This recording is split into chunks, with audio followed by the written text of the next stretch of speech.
Hello friends, मैं सतीश और स्वागत करता हूं अपने YouTube channel commerce world Hazaribagh में। आज हम लोग डिस्कस करने जा रहे हैं टीजीटी इकोनॉमिक्स का सिलेबस। आपको ये जानना है कि टीजीटी इकोनॉमिक्स यानी झारखंड टीजीटी इकोनॉमिक्स में क्या पढ़ना है, कौन कौन से सब्जेक्ट पढ़ने हैं, कौन कौन से टॉपिक पढ़ने हैं, कैसे क्वेश्चन का कॉम्बिनेशन होगा। और इस चैनल में, जिस चैनल को आप देख रहे हैं, इसमें सिर्फ टीचिंग से रिलेटेड, लर्निंग से रिलेटेड ही आपको वीडियो मिलेगा, चाहे टीजीटी कॉमर्स के लिए हो, चाहे टीजीटी इकोनॉमिक्स के लिए हो, चाहे पीजीटी कॉमर्स के लिए हो, चाहे पीजीटी इकोनॉमिक्स के लिए हो। और मैं और सब्जेक्ट के पीजीटी और टीजीटी के कोर्सेज जोड़ रहा हूँ, उसके लिए टीचर्स से ग्रुप बन रहा है। और जैसे ये कॉम्बिनेशन बनता है, बाकी सब्जेक्ट के लिए भी आपको इसमें वीडियो मिलेंगे और बाकी सब्जेक्ट के लिए भी में जुड़ सकते हैं। तो कॉमर्स वर्ल्ड हजारीबाग में अगर आप हजारीबाग के आसपास में रहते हैं तो ऑफलाइन क्लासेस भी ज्वाइन कर सकते हैं। मटवारी में है, पेट्रोल पंप के पास। मेरा फ़ोन नंबर आपके पास दिया ही रहता है।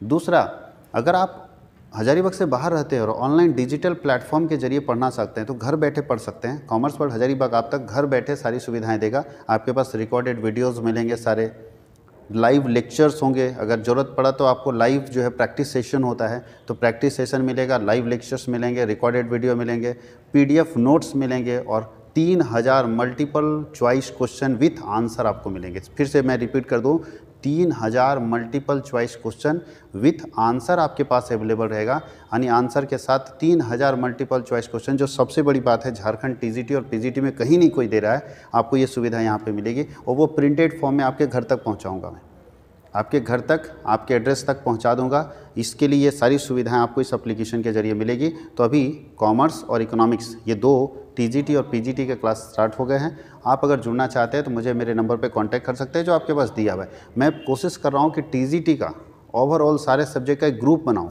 और उसके लिए मैं टीचर से बात हो रही है। अगर सारे शिक्षक मान जाते हैं तो मैं बाकी सब्जेक्ट के लिए भी ग्रुप बनाऊंगा, चाहे हिस्ट्री हो, चाहे ज्योग्राफी हो, चाहे इंग्लिश हो, चाहे बायोलॉजी हो, चाहे मैथमेटिक्स हो, चाहे केमिस्ट्री हो, फिजिक्स हो। सबके लिए हम लोग एक बार कॉम्बिनेशन बन जाए तो फिर आसान होगा आपसे कम्युनिकेट कर पाना। तो चलिए, आज हम लोग जो डिस्कस करने जा रहे हैं वो इकोनॉमिक्स का डिस्कस करने जा रहे हैं। अगर आप इस चैनल में नए हैं तो सब्सक्राइब करके रखिएगा ताकि आपके पास इस तरह का पूरा वीडियो आपके पास जाए और पूरा सिलेबस आपको पता हो। तो आज हम लोग बेसिक सिलेबस डिस्कस करेंगे कि इकोनॉमिक्स में हम लोगों को पढ़ना क्या है। तो ये इकोनॉमिक्स को 2 पार्ट में बांटा गया है और ऐसे भी आप जानते हैं कि अगर इकोनॉमिक्स देखें तो 2 पार्ट में ही शुरू से रहा है, बट यहाँ जो आपको बांटा गया है वो 2 पार्ट में बांटा हुआ है।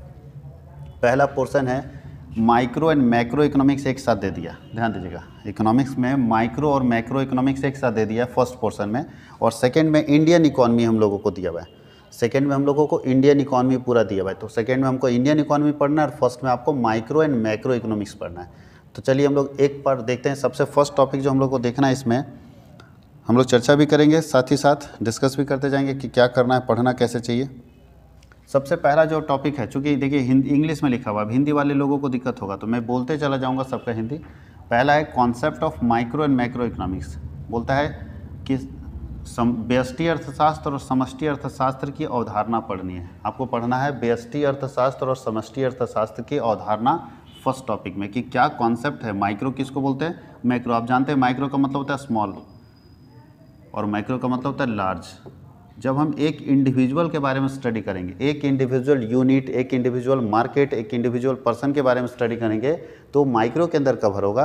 और जब हम एग्रीगेट होल इकोनॉमी का स्टडी करेंगे, पूरी संपूर्ण अर्थव्यवस्था का स्टडी करेंगे तो मैक्रो के अंदर आएगा। माइक्रो का मतलब होता है study of individual units, study of individual person, study of individual market. एक व्यक्ति के बारे में अध्ययन, एक बाजार के बारे में अध्ययन, अगर इसके बारे में हम अध्ययन करते हैं तो ये अध्ययन माइक्रो इकोनॉमिक्स के अंदर आता है। और अगर हम एग्रीगेट के बारे में पढ़ते हैं, संपूर्ण के बारे में पढ़ते हैं, तो संपूर्ण के बारे में हम लोगों को पढ़ना है मैक्रो इकोनॉमिक्स में, जिसको बोलते हैं समग्र अर्थशास्त्र या समष्टि अर्थशास्त्र। तो ये हम लोगों को बेसिक पढ़ना है।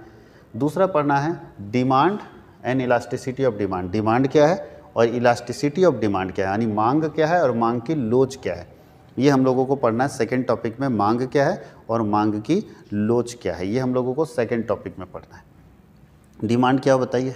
तो बोलता है कि किसी पार्टिकुलर प्राइस के ऊपर, किसी पार्टिकुलर टाइम में एक पर्सन जितने वस्तु खरीदने के लिए मार्केट जाता है उसे डिमांड क्वांटिटी बोलते हैं। याद रखिएगा, डिमांड क्वांटिटी में मेजर होता है, उसे डिमांड क्वांटिटी बोलते हैं। एक निश्चित मूल्य पर एक व्यक्ति जितनी मात्रा खरीदने के लिए मार्केट में जाता है, उस क्वांटिटी को हम लोग डिमांडेड क्वांटिटी बोलते हैं, मांग की गई मात्रा बोलते हैं। और डिमांड क्रिएट होने के लिए आपको मालूम होना चाहिए, डिमांड क्रिएट होने के लिए सबसे पहला चीज़ क्या होता है? सबसे पहला चीज़ होता है डिजायर, इच्छा।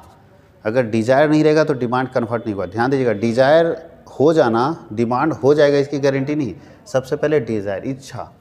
अब हमको कार खरीदने की इच्छा ही नहीं है, किसी गरीब आदमी के पास जाइए, अब बोले हम तुमको कार 1 लाख रुपये डिस्काउंट में दे देंगे, वो खरीदेगा, इग्नोर मारेगा, बोला यार हटाओ यार, इच्छा ही नहीं उसको। तो सबसे पहले इच्छा होनी चाहिए। अगर इच्छा है तो भी आपका डिमांड क्रिएट नहीं हो जाएगा।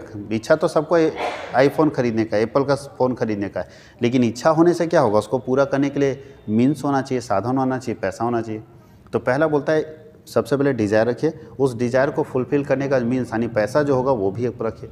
तो पहला इच्छा होना चाहिए, उस इच्छा की पूर्ति के साधन होने चाहिए, यानी पैसा होना चाहिए। चलिए किसी व्यक्ति के पास इच्छा भी रहेगा और पैसा भी रहेगा तो भी डिमांड क्रिएट नहीं होगा। बोलता है उसको खरीदने की तत्परता होनी चाहिए, यानी खरीदने की क्षमता है। बोलता है विलिंग टू स्पेंड होना चाहिए, खर्च करने की क्षमता होनी चाहिए। कंजूस आदमी के पास पैसा भी है, इच्छा भी है, लेकिन खर्च नहीं करना चाहता था। ये तीनों रहेगा तो भी नहीं होगा। एक प्राइस भी होना चाहिए और एक मार्केट होना चाहिए। 5 फैक्टर, मार्केट, प्राइस, एक मार्केट एक प्राइस, ठीक है, एक मार्केट एक प्राइस। उसके बाद बोलता है कि इच्छा होनी चाहिए, इच्छा को पूरा करने के साधन होने चाहिए, और विलिंगनेस टू बाय होनी चाहिए, इच्छा शक्ति होनी चाहिए कि हम लोग खरीदेंगे, तत्परता होनी चाहिए। तो ये 5 बात अगर मिलेगा तो ही डिमांड क्रिएट होगा।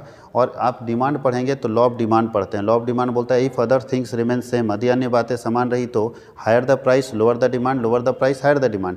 इसका मतलब है कि लॉ ऑफ डिमांड ये बताता है कि अगर सब कुछ ठीक ठाक रहा तो प्राइस बढ़ेगा तो डिमांड घटेगा, और प्राइस घटेगा तो डिमांड क्या होगा? बढ़ेगा।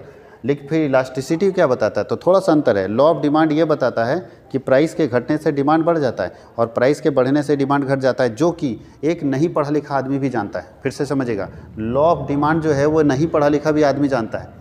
किसी नहीं पढ़े लिखे आदमी से पूछिए कि भैया अगर टमाटर का प्राइस बढ़ जाएगा तो लोग ज़्यादा खरीदेंगे कम खरीदेंगे, तो वो बता देगा कम खरीदेंगे। अगर सस्ता हो जाएगा तो लोग ज़्यादा खरीदेंगे, वो बता देगा। तो लॉ ऑफ डिमांड मैटर नहीं करता है, मैटर करता है कि इलास्टिसिटी कितनी हो रही है। इलास्टिसिटी का मतलब उसी आदमी से पूछिए जो अभी बता रहा था कि नहीं टमाटर का प्राइस महंगा होगा तो कम खरीदेंगे लोग, उसी से जब आप पूछिएगा कि 10% अगर महंगा होगा, टमाटर का प्राइस अगर 10% बढ़ेगा तो बताइए उसके डिमांड पर क्या असर पड़ेगा। 10% रेट बढ़ा तो डिमांड कितना परसेंट घटेगा वो नहीं बता पाएगा। तो जब हम परसेंटेज की बात करने लगते हैं, जब हम क्वांटिटी की बात करने लगते हैं, तो फिर वहाँ पे लॉ ऑफ डिमांड काम नहीं करता। वहाँ पे क्या काम करता है? Elasticity of demand. और इलास्टिसिटी निकालने के 3 अलग अलग मेथड्स थे, तो हम लोग डिस्कस करेंगे जब आप पढ़ेंगे पूरा सिलेबस। तो अब हम लोगों को पढ़ना है यूटिलिटी एनालिसिस। इसको यूटिलिटी एनालिसिस बोलते हैं, उपयोगिता विश्लेषण। उसके अंदर 2 यूटिलिटी आता है, कार्डिनल और ऑर्डिनल। ध्यान दीजिएगा, 2 यूटिलिटी एनालिसिस होता है, कार्डिनल और ऑर्डिनल। 2 यूटिलिटी एनालिसिस हम लोग करेंगे। कार्डिनल अप्रोच है और ऑर्डिनल अप्रोच है। क्या है कार्डिनल और क्या है ऑर्डिनल, और कैसे हम यूटिलिटी को मेजर करेंगे। अब बताइए कि कार्डिनल ऑर्डिनल एनालिसिस, यूटिलिटी क्या होता है? यूटिलिटी का मतलब होता है किसी प्रोडक्ट, ध्यान दीजिएगा, इस दुनिया में आप किसी सामान को तभी खरीदते हैं ना जब उसकी यूटिलिटी आपके लाइफ में होती है। अब हम शराब नहीं पीते, हमको कोई शराब खरीदने बोलेगा नहीं खरीदेंगे, क्योंकि उसकी यूटिलिटी मेरे पास नहीं। लेकिन जो शराबी आदमी है भैया, उसका यूटिलिटी है, वो आधा घंटा लाइन में खड़ा रह के भी खरीदेगा, उसका उपयोग उसके लिए। तो हम, मेरे पास बताइए, हमको हल बैल का ज़रूरत नहीं, हम नहीं खरीदते। हमको पेन का ज़रूरत हम खरीदते हैं, लेकिन किसान को पेन का ज़रूरत नहीं खरीदता। तो इस दुनिया में जब आपकी यूटिलिटी यानी उपयोग उसका रहेगा तभी ना आप खरीदेंगे। तो बोलता है यूटिलिटी का मतलब होता है किसी प्रोडक्ट में कंज्यूमर के नीड्स को सेटिस्फाई करने की जो क्षमता होती है वो उसको उपयोगिता बोलते हैं, यूटिलिटी बोलते हैं। यूटिलिटी मीन्स किसी भी प्रोडक्ट में, अगर ये पेन हमारे पास है तो इसमें हमारा जो नीड था ना, उस नीड को सेटिस्फाई कर रही है कि हम इस बोर्ड पर लिख सकते हैं इस पेन से, ये संतुष्ट कर रहा है, इसलिए हम खरीदेंगे, नहीं तो नहीं पैसा देते हम। तो बोल रहा है कि यूटिलिटी का मतलब ही होता है कि अगर किसी प्रोडक्ट में आपके नीड को सेटिस्फाई करने की क्षमता नहीं है ना, तो हम नहीं खरीदते। हमको ये डिजिटल बोर्ड इसलिए चाहिए था क्योंकि हमको पढ़ाना है डिजिटली, तो हमारा नीड को ये फुलफ़िल कर रहा था, इसलिए हम खरीदे। अगर नहीं फुलफ़िल करता तो नहीं खरीदते। तो इसीलिए बोलता है यूटिलिटी का मतलब है यूटिल पावर, कि आप एक कंज्यूमर के नीड को सेटिस्फाई करने की क्षमता एक प्रोडक्ट में कितनी होती है, उसको यूटिलिटी से मेजर करते हैं। यूटिलिटी 2 तरह का होता है, कार्डिनल और ऑर्डिनल। ऑर्डिनल यूटिलिटी का मतलब, कार्डिनल यूटिलिटी में हम लोग पढ़ते हैं टोटल यूटिलिटी, मार्जिनल यूटिलिटी और एवरेज यूटिलिटी। और यहाँ पे पढ़ते हैं इंडिफरेंस कर्व, याद रखिएगा। ऑर्डिनल में क्या पढ़ते हैं? Indifference curve. बोलता है जिस यूटिलिटी को संख्या के रूप में मेजर कर सकते हैं, नंबर में मेजर कर सकते हैं, वो कार्डिनल में आएगा। ध्यान दीजिएगा, बहुत बड़ी बात बोल रहे हैं। जिस यूटिलिटी को संख्या के रूप में मेजर कर सकते हैं उसको कार्डिनल में लेके जाएंगे, और जिसको संख्या के रूप में मेजर नहीं कर सकते उसको ऑर्डिनल में लेके जाएंगे। ये हम लोगों को पढ़ना है। वहाँ पे कंज्यूमर इक्विलिब्रियम पढ़ना है। कंज्यूमर इक्विलिब्रियम किस पॉइंट पर होता है? जहाँ प्राइस और मार्जिनल यूटिलिटी बराबर हो जाता है। प्राइस और मार्जिनल यूटिलिटी बराबर होता है, वहाँ कंज्यूमर इक्विलिब्रियम आ जाता है, उपभोक्ता संतुलन बिंदु आ जाता है। और कंज्यूमर सरप्लस कब होगा बताइए? जब मार्जिनल यूटिलिटी ज़्यादा होगा और प्राइस कम होगा। मतलब कंज्यूमर जो है जितना पैसा दे रहा है उससे ज़्यादा सेटिस्फेक्शन ले रहा है, उससे ज़्यादा सेटिस्फेक्शन ले रहा है और कम पैसा दे रहा है, तो ऐसे केस में कंज्यूमर सरप्लस में चला जाता है, फायदे में चला जाता है। तो याद रखिएगा, अच्छा सिचुएशन मार्केट के लिए नहीं है। कंज्यूमर फायदे में जाएगा तो बेचने वाला तो बेवकूफ़ है ना, बेचने वाला घाटा हो रहा है, तो ये नहीं बेचेगा। तो ये सिचुएशन सबसे बेस्ट सिचुएशन है जहाँ इस जगह पे क्या है, खरीदने वाला खरीदने को भी तैयार है, बेचने वाला बेचने को भी तैयार है। उसके बाद हम लोग को पढ़ना है लॉ ऑफ रिटर्न्स, जिसमें आपको price determination under perfect competition and monopoly market, यानी पूर्ण प्रतियोगिता और एकाधिकार बाजार में मूल्य का निर्धारण कैसे करेंगे ये पढ़ना है। पूर्ण प्रतियोगिता और एकाधिकार बाजार में मूल्य का निर्धारण कैसे करेंगे ये पढ़ना है। तो बोलता है कि प्रतिफल, हम लोग को पढ़ना है लॉ ऑफ रिटर्न का मतलब प्रतिफल का नियम, और पूर्ण प्रतियोगिता बाजार और एकाधिकारी बाजार में मूल्य का निर्धारण कैसे करेंगे ये हम लोगों को पढ़ना है। उसके बाद पढ़ना है theory of the determination of rent, लगान का निर्धारण कैसे करेंगे, वेजेज, इंटरेस्ट एंड प्रॉफिट, इसका निर्धारण कैसे करेंगे ये हम लोगों को पढ़ना है। Concept and function of money, मुद्रा की अवधारणा पढ़ना है, उसका कार्य पढ़ना है। क्वांटिटी थ्योरी ऑफ मनी, मुद्रा मान की अवधारणा पढ़ना है। इन्फ्लेशन और डिफ्लेशन, मुद्रास्फीति और मुद्रा अस्फीति पढ़ना है आपको इसके अंदर 6 में। Function of central bank and commercial bank, RBI, central bank कौन है? आरबीआई। तो बोलता है आरबीआई का फंक्शन पढ़ना है, और जितने कॉमर्शियल बैंक हमारे देश में उसके कार्यों के बारे में पढ़ना है। उसके आगे बोलता है principle of maximum social advantages, बोलता है कि अधिकतम सामाजिक जो है लाभ कैसे देंगे उसका सिद्धांत पढ़ना है। Causes of the growth of public expenditure, बोलता है कि क्या कारण है कि सरकारी सार्वजनिक जो व्यय है वो बढ़ जा रहा है, उसको पढ़ना है। Ability to pay theory of taxation, पूरा टैक्स कैपेसिटी, पब्लिक डेप्ट and its redemption of budget, ये हमारा पूरा टॉपिक है। और सबसे लास्ट है comparative cost of taxation, gains from international trade, अगर विदेशी व्यापार से कोई गेन हमको मिल रहा है तो उसका पूरा कॉन्सेप्ट हम लोगों को इसके अंदर देखना है। ये पार्ट ए है सर। अब हम लोग चलते हैं पार्ट बी में। सिर्फ सिलेबस अभी डिस्कस कर रहे हैं, ज़्यादा डेप्थ में जाने में एक ही पार्ट में पता चला कि बहुत लंबा वीडियो बन जाएगा। अब लोग देखते हैं पार्ट बी, इंडियन इकोनॉमी में हम लोगों को क्या क्या पढ़ना है, थोड़ा ध्यान देते जाएगा सबके बारे में। सबसे पहले पढ़ना है causes of backwardness of Indian economy, भारतीय अर्थव्यवस्था के पिछड़ेपन के कारण। Forest policy of India, energy problem in India, बोलता है कि वन नीति भारत की क्या है और एनर्जी प्रॉब्लम क्या है, भारत में बिजली की समस्या क्या है, ठीक है, एनर्जी की समस्या क्या है। टाइप्स ऑफ अनएम्प्लॉयमेंट, बेरोजगारी के कितने प्रकार हैं, इसके क्या कारण है, इसके क्या सुधार हैं, कैसे सुधार सकते हैं। प्रॉपर्टी क्या है, गरीबी क्या है, उसके कारण क्या है और इसको कैसे सुधार सकते हैं। IRDP क्या है, NREP क्या है, RLEGP क्या है, अंत्योदय योजना क्या है, मनरेगा योजना, ये सब प्लान है सरकार, सारे प्लान के बारे में पढ़ना है। फूड फॉर वर्क, SGRY क्या है, सरकार की सारी योजनाएं जो अनएम्प्लॉयमेंट से, बेरोजगारी को ख़त्म करने के लिए लगाई गई है, वो सारी योजनाओं का उद्देश्य क्या है, तो योजना कब लाई गई, कौन लाया, क्या उद्देश्य है, वो सब हम लोगों को एक करके देखना है। उसको बोलते हैं Indian population and family welfare programmes कौन कौन से चलाए जा रहे हैं उसके बारे में पढ़ना है। ये भारतीय जनसंख्या और भारत में जनसंख्या नियंत्रण करने के लिए कौन कौन से प्रोग्राम चलाए जा रहे हैं।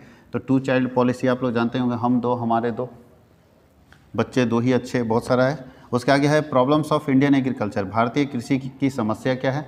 कोऑपरेटिव फार्मिंग क्या है, सहकारी जो है कृषि क्या है। प्रॉब्लम ऑफ इरिगेशन, सिंचाई की समस्या क्या है। और irrigation policy of the government of India, Bharat सरकार सिंचाई के लिए कौन सी नीति बना रखी है उसके बारे में डिस्कस करना है। एग्रीकल्चर क्रेडिट क्या होता है, कृषि साख क्या होता है, इसको बोलते हैं। रोल ऑफ कॉमर्शियल बैंक, वाणिज्यिक बैंकों का क्या भूमिका है, कोऑपरेटिव बैंक की क्या भूमिका है और नाबार्ड की क्या भूमिका है कृषि की समस्याओं को सॉल्व करने के लिए। यानी कृषि साख की समस्याओं को सॉल्व करने के लिए NABARD, commercial bank, cooperative bank की क्या भूमिका है उसके बारे में हम लोगों को डिटेल में पढ़ना है। Rail road coordination in India, Bharat में रेल रोड कोऑर्डिनेशन का क्या हाल है, यानी बोलता है कि रेल और सड़क का आपस में जो समन्वय भारत में है वो किस तरह का है, और इसके बारे में पढ़ना है। उसके बोलता है prospect and problems of iron and steel, cotton, cement, jute industry in India, cottage industry. बोलता है कि कॉटेज इंडस्ट्री हो, आयरन इंडस्ट्री हो, स्टील इंडस्ट्री हो, कॉटन इंडस्ट्री हो, सीमेंट इंडस्ट्री हो, जूट इंडस्ट्री हो, उसका फ्यूचर कैसा है और उसका प्रॉब्लम अभी क्या है भारत जैसे देश के लिए, ये आपको पूरा डिटेल में पढ़ना है कि भारत में इसकी क्या समस्याएं और क्या आगे फ्यूचर है इसका। और उसके आगे पढ़ना रोल